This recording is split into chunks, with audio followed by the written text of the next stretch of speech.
Fala aí, galera, vamos acompanhar agora a entrevista coletiva de Mano Menezes após a vitória do Grêmio aí por 2-0 em cima do São Paulo. Galera, deixem um like aí no vídeo e vamos ouvir aí o Mano Menezes. Boa noite, parabéns pela vitória, mano. Claro que tu fica à vontade para falar do coletivo, que sempre é importante, porque foi a vitória de todo o grupo, mas em especial me permita, Edenilson na noite de hoje. Boa noite. Bom, boa noite a todos. Falar um pouco do jogo, né? A gente iniciou um jogo um pouquinho tenso, sim, errando um pouco de passe, retomando a bola, errando o início da construção. Isso possibilitou o São Paulo recuperar 2, 3 bolas e jogar nas costas, né? Do nosso lado direito no início. Mas a gente sempre teve uma boa cobertura, conseguimos neutralizar para não deixar ele chegar em chances claras de gol, né? Depois a equipe foi se assentando mais, perdemos Alisson cedo, mas Pavão entrou bem, e a equipe foi se encorajando, jogar contra a linha de 3, com 2 alas mais adiantados, sempre cria uma dificuldade de encaixe para quem não joga dessa forma, como nós. E eles têm um meio de campo com muita qualidade para trabalhar a posse, né?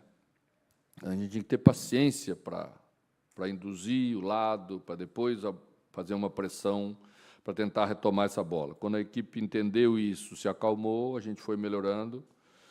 E aí, com um coletivo melhor, surgiram aqueles que individualmente se destacaram mais, né? Acho que tivemos vários destaques, se a gente for elencar. Talvez Edenilson tenha sido um dos que se destacou mais. Ficamos felizes porque a gente tem trabalhado muito para que esse ranço que tem na província há bastante tempo com Edenilson seja apagado, né? Edenilson é, se eu não me engano, o volante que mais fez gols nos pontos corridos, desde que foi instituído os pontos corridos. Então, é isso, a gente tem que ter calma. Falei lá atrás, o mais fácil sempre é perder jogadores toda semana, tiramos um, esse é o escolhido que não está bem, não adianta nada, não resolve nada. O certo disso tudo é que quando o coletivo começa a melhorar, os jogadores também vêm junto, né? Pavão entrou bem, depois Kiki também entrou bem. A Muzu, que hoje fez um jogo bastante bom, bastante consistente em todos os aspectos. E é isso, né? Depois, na última parte, quando perdemos Carlos Vinícius, que é um jogador que sempre preocupa a defesa, que retém a bola para a transição, a gente teve que recuar um pouco, não tem dúvida, né? O adversário também está perdendo de 2-0, vai arriscar mais, deixa mais homens na frente. Mas a gente cedeu poucas oportunidades, porque organizou-se bem, para mesmo com uma posse um pouco maior, não deixar que essa posse se transformasse em chance. Nós tivemos 7 conclusões importantes. Poderíamos, né, com chance, até ampliar esse placar das chances claras que tivemos. Mas é a partir daí que podemos melhorar e acrescentar essa dose de decisão cada vez mais forte, porque outros adversários vão exigir mais, vão nos dar menos chances, né?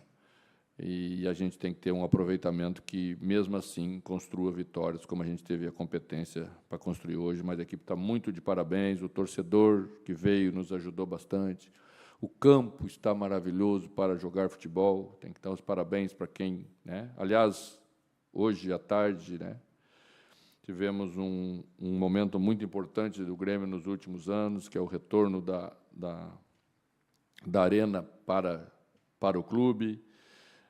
Estamos todos felizes, estamos cada vez sentindo mais essa força que vai de novo se aglomerando, e se o torcedor acreditar na gente, pode ter certeza que nós vamos entregar mais vitórias, como conseguimos fazer a segunda consecutiva na nossa casa pela primeira vez no Campeonato Brasileiro.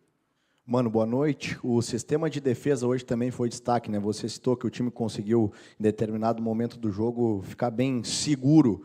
E teve mudanças em nomes, porque hoje você não teve Kahneman e Marlon, e o Grêmio até viveu essa indefinição ao longo da semana, sem ter uma resposta, se poderia ter os dois, porque era uma possibilidade, né, mano? Queria te ouvir, então, como é que foi o trabalho ao longo da semana para mudar as peças, mas mesmo assim conseguir continuar com essa consistência defensiva que o Grêmio teve hoje. Bom, embora a nossa direção tenha se empenhado e fez tudo certo até o último momento, porque assim, né, se trabalha com a pressão externa, isso faz parte.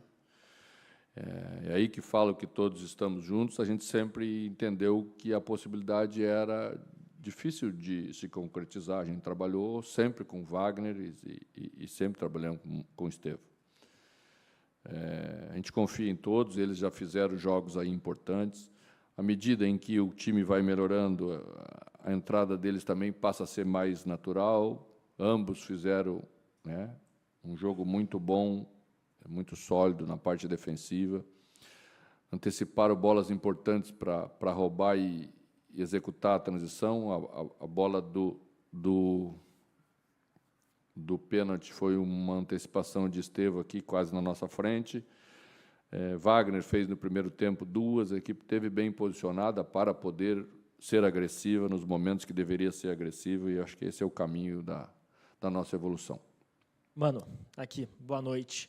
Eu gostaria que tu falasse, durante este período da parada da data FIFA, que tu teve para preparar a equipe, com os jogadores que, inclusive, deixaram o departamento médico, qual foi o aspecto tático que tu focou em melhorar? Porque, em um determinado momento, tu comentou sobre o futebol de qualidade para alinhar desempenho e o resultado em si.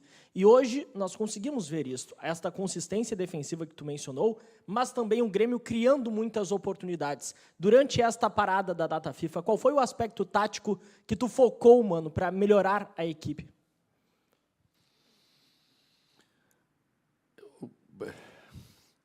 As questões são amplas, tá? Mas é óbvio que as questões táticas ficam muito melhores quando a bola cai no pé de um Arthur, que dá tranquilidade, a bola fica tranquila no meio-campo. Quando a bola é segurada na frente, mesmo não estando tão limpa, porque dá tempo da equipe chegar. E assim posso citar mais esse, mais aquele, e vamos em frente, tá? Você sabe que nesse negócio não existe milagre, embora todo mundo queira vender, às vezes, essa ideia do milagre. Você não faz tudo numa semana ou 10 dias. Quantas vezes nós voltamos aqui dos 10 dias e vocês olharam para mim e disseram assim, bah, mas fizemos o quê nesses 10 dias que o time não melhorou? Às vezes não conseguimos nem treinar nos 10 dias. Tínhamos tantos jogadores fora, tínhamos jogadores na seleção, mas não adiantava eu vir aqui dizer isso para vocês. Vocês iam dizer que era uma desculpa, e eu não sou de ficar dando desculpa, né? Mas sabia que as coisas iriam melhorar, porque estávamos vendo no dia a dia a entrega dos jogadores, a dedicação. Como estávamos muito embaixo, o caminho da melhora era longo, né? O que mais me deixa contente, disse isso hoje antes do jogo, disse aos jogadores na palestra de preparação final, que já sabemos o que vamos jogar.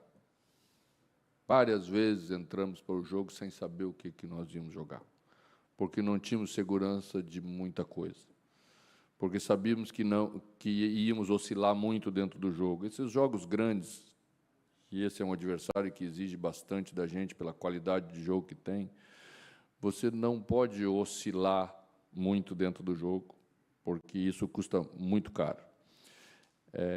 Daí para frente, né? Estamos mais seguros em todos os aspectos do jogo, estamos mais seguros com a posse de bola, então sofremos menos defensivamente, estamos mais calmos na transição, com a qualidade dos jogadores, então chegamos mais lucidamente na frente. Hoje chegamos 4, 5 vezes além dos gols que fizemos, né? E, a partir daí, a gente sente que vai aumentar a confiança aumentando vem um ingrediente muito importante para a gente dar um salto ainda melhor em termos de unir essas duas coisas que a gente sempre falou. Boa noite, Mano. Parabéns pela vitória. Mano, antes da pergunta, que seria um esclarecimento, tu falasse, perdemos o Carlos Vinícius. Ele teve problema físico, porque ele deu entrevista, a gente até não explorou isso aí. Não, perdemos no jogo. Não, mas ele, por sair, ele saiu por... Não, saiu porque estava cansado pra não, caramba, não aguentava mais. É que do jeito que a coisa está, toda vez que fala e perdemos, assusta, Não, né? Deus o livre. Bate aí, pode bater. Seguinte, vamos falar do meio-campo. Um outro que saiu com, pelo menos, alegando problema foi o Arthur. Mas eu vou chegar no Cuéllar. O Cuéllar, se tinha ideia, quando se divulgou a escalação, quando se especulou o que aconteceu, disse, olha, a versão que surgiu foi o Dodi começa, mas o Cuéllar vai entrar. Como é o teu critério, como é o teu costume, como é essa explicação de quando o jogador tem condição de jogar, por que não começa jogando? Eu falo isso em relação ao Cuéllar, que parece que faz parte de um Grêmio assim, de um Grêmio mais titular do que com o Dodi. Então, eu queria que tu explicasse até de uma maneira genérica, porque isso às vezes acontece com outros jogadores e a pergunta, a nossa, e até a imprensa é muito nisso, tem essa dúvida de um jogador que tem condições de meio tempo, por que ele, por vezes, joga o segundo meio tempo? Porque os primeiros 30 não são igual os últimos 30. Os últimos 30, os jogadores todos estão com 70 minutos de jogo jogado, ou 65 minutos de jogo jogado. Então, todos estão num desgaste maior. E Cuéllar ainda não está nesse nível que nós gostaríamos. Como tínhamos dois jogadores numa situação muito parecida, a gente escolheu para iniciar com um. Tanto que os dois só jogaram 30 minutos no jogo contra o Brasil. Carlos Vinícius, os primeiros 30, Cuéllar, os últimos 30. Tudo estava lá já, era só prestar atenção. Iniciamos com Carlos Vinícius por isso e terminamos com Cuéllar. Tá? Porque a Cuéllar ainda sofre um pouco na retomada, a gente quer cuidar para que não tenha uma lesão e aí perdê-lo, né? E temos confiança no Dodi. Até 4 rodadas antes, um pouquinho mais, talvez, Dodi era o nosso principal jogador de meio campo. Vocês lembram? Pois é. Então, o time melhorou. Dodi continua sendo importante. Tá? Posso respeitar a avaliação de vocês, de achar Cuéllar mais, menos, mas continuamos achando todos importantes. E tem que conseguir fazer a função. Defender ali não é fácil, né? Então, percorrer espaços, vai jogar contra Alisson, que corre para caramba, vai jogar contra o outro menino, Marcos Antônio, não para nunca, né? Então, você tem que também ter jogadores com capacidade de percorrer espaço, e Dodi é um cara que percorre espaço muito bem. Então, a gente optou por isso, inclusive com o Edenilson também, para que completasse essa ideia de meio campo que a gente acredita que dê equilíbrio nas duas partes que a equipe precisa. Arthur está bem. Mano, aqui, boa noite, Leonardo, Rádio Grenal, parabéns pela vitória. Eu queria falar sobre o meio de campo, porque os resultados positivos e o bom futebol do Grêmio, ele começa a partir dos reforços, mas também por uma mudança do sistema de jogo. Afinal de contas, o time jogava com camisa 10 antes de alguns jogadores chegarem. Como é que você vê essa mudança do meio de campo com 3 volantes? E queria que falasse também um pouco a respeito também do Arthur, porque alguns colegas de imprensa já o colocam até postulando vaga na seleção brasileira. Você que já esteve lá, acredita que em curto espaço de tempo como esse, ele pode chegar na seleção brasileira? Não vou falar por seleção brasileira, sobre seleção brasileira, porque acho que já passei lá, então não tenho que ficar dando palpite sobre isso. Tenho certeza que alguém vai interpretar mal e não. Cada um faz bem a sua. Arthur é um grande jogador, todos vocês sabem disso. Quando saiu do Brasil, saiu nessa condição, né? E provavelmente veio para o Brasil para recuperar essa condição. E nós estamos trabalhando todo dia, e ele muito, para estar em alto nível, que é o que eu acho que os grandes jogadores têm que estar, para ambicionar qualquer coisa a mais. Tá? Essa questão sobre Edenilson precisa uma análise um pouquinho mais profunda. Edenilson não é exatamente um volante. Edenilson é um meia que se tornou volante, sempre jogou um pouquinho mais à frente, jogava de quarto homem pela direita, vocês devem estar lembrados, vocês têm quase a mesma idade que eu, né? Jogou de lateral direito no Corinthians com o Tite lá atrás, o time campeão. Tá? E é o jogador que temos no meio-campo nosso que mais entra na área do adversário. Então, eu não sei por que é que ainda a gente discute volante no futebol brasileiro. O volante que não pode jogar é o ruim. Mas o volante que é bom, vale tanto quanto um meia, que vocês acham que é meia, aquele meia, camisa 10, que até já acabou um pouco, né? Vocês olham na Europa todo domingo jogos e você não enxerga esse camisa 10 que a gente sonhou e que a gente tem um pouco de saudade no futebol brasileiro. Então, o Edenilson não consegue fazer 90 minutos na mesma intensidade? Claro, já é um jogador com uma idade mais avançada, mas, enquanto está em campo, faz tudo aquilo que a função precisa que seja feita. Sofreu o pênalti, foi Edenilson. Perdeu mais 2 gols, foi Edenilson. Ia fazer um golaço, né? Acho que Sabino botou o pé e tirou, porque o goleiro já estava batido. E a jogada foi linda, tudo foi bonito. Então, é isso. O que treinador gosta, eu acho que era hoje, que estava escutando ontem, que alguém estava falando assim, mas os treinadores sempre gostam de um jogador especial. Sim, gostamos daqueles que fazem a função. Somos como vocês também, vocês têm as preferências de vocês. A gente tem a preferência para a equipe. E é isso que a gente vai continuar tendo. Sempre pensando, priorizando a equipe. Funcionou bem, funcionou melhor, nós vamos trabalhar para isso.